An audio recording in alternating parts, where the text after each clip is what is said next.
New ইয়র্কের ম্যাকার্থিস পানশালা শহরের জনপ্রিয় এই পানশালায় প্রতিদিনই ভিড় করেন অসংখ্য মানুষ। বন্ধু বান্ধব নিয়ে হাসি আনন্দে মেতে ওঠেন তারা। কিন্তু এই আনন্দের আড়ালে থাকা ভয়াবহ স্বাস্থ্য ঝুঁকি নিয়ে সচেতন নন তাদের কেউই। বিশ্ব স্বাস্থ্য সংস্থার তথ্য অনুযায়ী প্রতি বছর সারা বিশ্বে মদ্যপানের কারণে প্রায় ৩০ লাখ মানুষ প্রাণ হারান। এর মধ্যে শুধু যুক্তরাষ্ট্রেই প্রতি বছর মদ পান করায় ক্যান্সারে আক্রান্ত হন ১ লাখ মানুষ।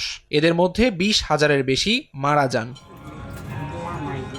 এটি প্রতিরোধযোগ্য হলেও শুধুমাত্র সচেতনতার অভাবে প্রতিদিনই এই ঝুঁকি বাড়ছে বলে মনে করেন যুক্তরাষ্ট্রের সার্জন জেনারেল ভিভেক মার্থি। তাই সচেতনতা বৃদ্ধির জন্য অ্যালকোহলযুক্ত পানীয়র বোতলে ক্যান্সার ঝুঁকির কথা উল্লেখ করে লেবেল বসানোর ওপর গুরুত্ব আরোপ করেন তিনি। বলেন, মদের বোতলের গায়ে লাগানো লেবেলে কিছু সতর্কবার্তা থাকলেও ১৯৮৮ সালের পর থেকে এর কোনো পরিবর্তন আসেনি। তাই লেবেলের সতর্কবার্তা আধুনিক করার দাবি জানান তিনি। একই সঙ্গে ক্যান্সারের ঝুঁকির কথাও সুস্পষ্টভাবে উল্লেখ করতে সংশ্লিষ্ট কর্তৃপক্ষের দৃষ্টি আকর্ষণ করেন তিনি।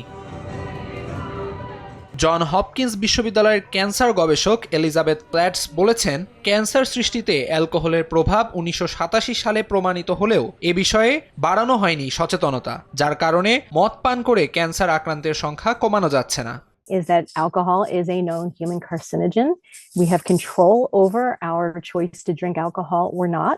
তবে সাধারণ মানুষ এই সতর্কবার্তা কতটা গুরুত্ব দেবে তা নিয়ে রয়েছে সংশয়। নিউ ইয়র্কের স্থানীয় বাসিন্দা ও পর্যটকরা বলছেন, মদ পান কেবল অভ্যাস নয়, এটি অনেকের জীবনের অংশ হয়ে উঠেছে। তাই সতর্কবার্তা দেখে মদ পান থেকে বিরত রাখা কঠিন। I don't think it will make any difference.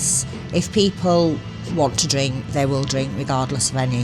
যদিও বিশেষজ্ঞরা বলছেন, সতর্কবার্তার পাশাপাশি স্বাস্থ্য ঝুঁকি সম্পর্কে সচেতন করা গেলে অবস্থার পরিবর্তন করা সম্ভব। সঠিক তথ্য জানালে অনেক মানুষ তাদের অভ্যাস পরিবর্তন করতে উৎসাহিত হবে। সেক্ষেত্রে অ্যালকোহলযুক্ত পানীয়র গায়ের লেবেলে সতর্কবার্তা লাগানোর কোনো বিকল্প নেই বলে মত তাদের। আমিরুল ইসলাম আলিফ, সময় সংবাদ।